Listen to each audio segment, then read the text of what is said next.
अस्सलाम वालेकुम dear student. तो करता हूँ आप लोग खैरियत से होंगे। हमारे पास थर्ड लेक्चर है, how to write a chemical formula. Long question है, इम्पोर्टेंट है। हम केमिकल फार्मूला कैसे लिखते हैं? सबसे पहले भी हमें डेफिनेशन का बताना चाहिए कि केमिकल फार्मूला हमारे पास क्या होता है। तो डेफिनेशन में कहते हैं combination of symbols which represent the elemental composition of a substance, यानी वो हमारे पास सिंबल्स की कॉम्बिनेशन, यानी सिंबल का आपस में कॉम्बिनेशन जो हमें क्या करता है, जो हमें कंपोजिशन बताता है एलिमेंट्स की कि एक सब्सटेंस में कितने एलिमेंट और कौन कौन से हैं, वो हमारे पास क्या कहलाता है, केमिकल फार्मूला। यानी केमिकल फार्मूला में क्या बताता है कि एक जो सब्सटेंस है वो कौन कौन से एलिमेंट का कॉम्बिनेशन है, यानी वो किन किन से मिलकर बना, मजीद उनकी जो तादाद है यानी नंबर ऑफ एटम जो वो कितने हैं, वो फार्मूला जो हमें ये चीज़ बताता है वो हमारे पास क्या कहलाता है, केमिकल फार्मूला। तो मजीद हमारे पास ये क्वेश्चन है कि how to write a chemical formula, chemical formula कैसे लिखा जाता है। तो आए ज़रा स्टेप की वजाहत करते हैं। हमारे पास पहला स्टेप इसका आ जाता है। अच्छा, अभी पहला स्टेप आता है कि elements are right side by side in order of first later and the first ion, जो positive ion first and the negative ion is later. सबसे पहले हमारे पास पहला रूल ऐसा है कि हम पहली बात एलिमेंट्स को क्या करते हैं, एक कंपाउंड में एलिमेंट्स को साइड बाय साइड लिखते हैं। और कैसे लिखते हैं कि positive ion first and the negative ion later. हम क्या करते हैं, अभी फॉर एग्जांपल हमारे पास NaCl है, जब भी कंपाउंड, ये भी हमारे पास कंपाउंड है, यानी कंपाउंड है। अब पहला हमारे पास रूल है कि जब हम कंपाउंड को लिखते हैं उसमें जब एलिमेंट लिखने होते हैं तो पहला एलिमेंट वो लिखते हैं जिसके ऊपर पॉजिटिव चार्ज होता है, जिसकी वैलेंसी पॉजिटिव होती है, और दूसरा हमारे पास वो होता है जिसके ऊपर नेगेटिव चार्ज होता है, यानी positive ion first and negative later. तो यहाँ पे हमारे पास क्या है, ये हमारे पास सोडियम है, ये हमारे पास पॉजिटिव होता है, ये हमारे पास नेगेटिव होता है। तो ये हमारे पास पहला रूल है कि हम क्या करते हैं, एक कंपाउंड में को ऐसे लिखते हैं, साइड बाय साइड ऐसे लिखते हैं कि positive ion first and the second is a negative ion. अच्छा, भी उसके बाद हमारे पास ये तो पहला रूल था। दूसरा हमारे पास रूल क्या होता है, दूसरा हमारे पास इसका रूल होता है,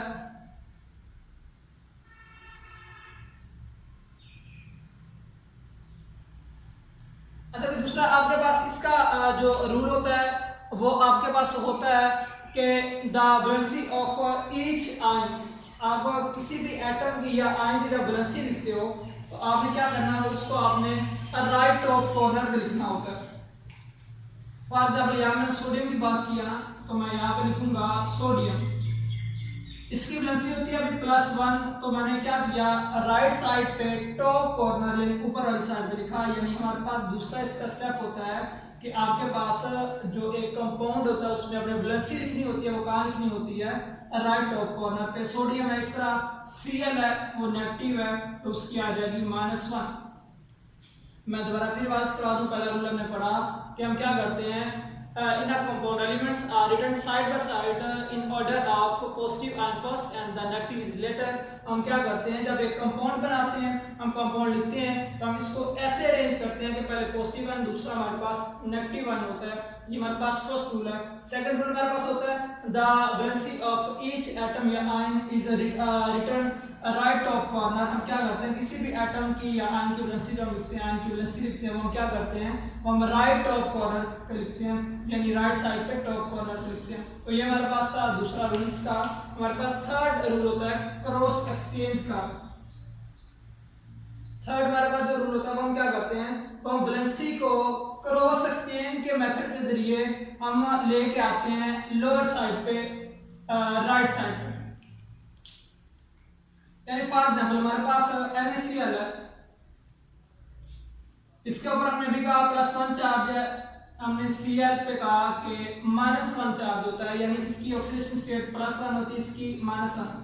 हम क्या करते हैं, अभी हम ये जो इसकी वैलेंसी होती है, हम इस वैलेंसी को क्रॉस एक्सचेंज के मेथड से दूसरे एलिमेंट की लोअर साइड पे राइट पे लेके आते हैं, लोअर राइट साइड पे। आप इसी तरह इसको क्या करोगे, ये जो सोडियम की वैलेंसी है इसको भी आपने क्या करना है, इसको भी आपने लेके जाना है कहाँ पे, लोअर राइट साइड पे दूसरे एलिमेंट के। ये हमारे पास सोडियम है, इसके ऊपर जो +1 चार्ज है, ये हमारे पास होता है क्रॉस एक्सचेंज मेथड। इसमें हम क्या करते हैं, इसमें हम इस तरह करते हैं कि एक एलिमेंट की जो ऑक्सीडेशन स्टेट होती है हम उसको क्या करते हैं, यानी जब वैलेंसी जिसको हम कहते हैं, जो उसकी जो वैलेंसी होती है उसको दूसरे एलिमेंट के लोअर राइट साइड पे लेके जाते हैं। इसी तरह हमने इसको इधर क्रॉस करना और इसको जो एक्सचेंज करना वो इधर करना, ये हमारे पास होता है तीसरा मेथड। फिर इसमें हम क्या करते हैं, हम क्रॉस एक्सचेंज करते हैं, किसका, वैलेंसी का करते हैं। कहाँ पे हम करते हैं, लोअर राइट साइड पे एलिमेंट पे हमने ये एक्सचेंज करना होता है। तो ये हमारे पास थी थर्ड। फॉर एग्जांपल चलिए एक और एग्जांपल के साथ ये करवा देता हूँ आपको। फॉर एग्जांपल हमारे पास CaCl2 CaCl2। अब कैल्शियम जो होता है, अभी कैल्शियम की वैलेंसी होती है +2। क्लोरीन है, क्लोरीन की होती है -1, लेकिन यहाँ पे दो आइटम है तो दोनों मिलकर क्या बनाएंगे, यहाँ पे दोनों की होगी -2। अब क्या होगा, इसकी जो वैलेंसी है वो क्रॉस एक्सचेंज होगी, कहाँ पे होगी, इस क्लोरीन के लोअर राइट साइड पे, और इसकी क्या होगी, जो क्लोराइड की है आयन की, वो क्या होगी कैल्शियम के लोअर राइट साइड पे। ये हमारे पास होता है क्रॉस एक्सचेंज। यानी क्रॉस एक्सचेंज का मतलब आपने इसको इसके साथ एक्सचेंज कर दिया, इसको इसकी वैलेंसी के साथ एक्सचेंज कर दिया, इस वजह से हम इसे कहते हैं क्रॉस एक्सचेंज। ये हमारे पास अभी थर्ड मेथड इसका। अच्छा अभी फोर्थ मेथड इसका क्या होता है, वो कहते हैं कि if the valency of two element, अगर आप दो जो एलिमेंट, जो कंपाउंड में दो एलिमेंट है, if the valencies of two elements are same, they are offset. अगर दो ऐसे एलिमेंट हैं कि जिनकी वैलेंसी जो है वो दोनों की सेम है, अब इसकी 1 है इसकी भी 1 है, प्लस और माइनस हम वैलेंसी में वैसे चार्ज वगैरह कम लगाते हैं, नहीं लगाते, ऑक्सीडेशन में हम साइन लगाते हैं। इसकी भी वैलेंसी 1 है इसकी भी वैलेंसी 1 है, यानी ये भी एक इलेक्ट्रॉन देता है ये इलेक्ट्रॉन लेता है। अगर वैलेंसी जो है वो सेम होती है दो एलिमेंट्स की तो हम उसको नहीं लिखते, हम उसको ऊपर नहीं लिखते। फॉर एग्जांपल हमारे पास NaCl है, इसकी +1 वैलेंसी है, या चले मैं 1 कहता हूँ, क्लोरीन की भी क्या है 1 वैलेंसी है, तो हम इसको जब फार्मूला में लिखेंगे हम लिखेंगे NaCl, बस यहाँ पे कोई चार्ज ऊपर नहीं लिखेंगे, यानी न्यूट्रल क्यों है, क्योंकि यहाँ पे +1 था यहाँ पे -1 था। चले मैं प्लस कर लिखता हूँ, यहाँ पे -1 तो हमें पता है +1 -1 से कट जाएगा तो ये ऑफसेट हो जाएंगे। हम इसी तरह कहते हैं कि जब अगर उनकी वैलेंसी जो है वो अगर सेम हो और ऑफसेट हो जाए फिर हम फार्मूला को ऊपर नहीं लिखते। फॉर एग्जांपल इस तरह एक जो नीचे एग्जांपल दिया CaCl2 में, अब कैल्शियम होता है दूसरे ग्रुप से बिलोंग करता है, इसकी वैलेंसी +2 होती है, क्लोरीन की वैलेंसी होती है -1, यहाँ पे दो आइटम है तो -2 होगी, लेकिन यहाँ पे भी क्या होगा +2 -2 कट जाएंगे, कैंसिल आउट हो जाएगा, ऑफसेट हो जाएंगे, वैलेंसी 0, जो टोटल इस पे नेट चार्ज आएगा वो 0 होगा। तो हम इसे कैसे लिखेंगे CaCl2। यानी अगर आपके पास जो आपके पास कंपाउंड में बना है वो ऐसे एलिमेंट से मिलके बना हुआ जिनकी जो वैलेंसी है वो आपस में सेम है, तो उसके ऊपर हम उसको बिल्कुल वैसे का वैसे लिख देंगे, ऊपर कोई चार्ज नहीं हम उसके लिखेंगे। इसका पांचवा रूल हमारे पास आ जाता है भाई।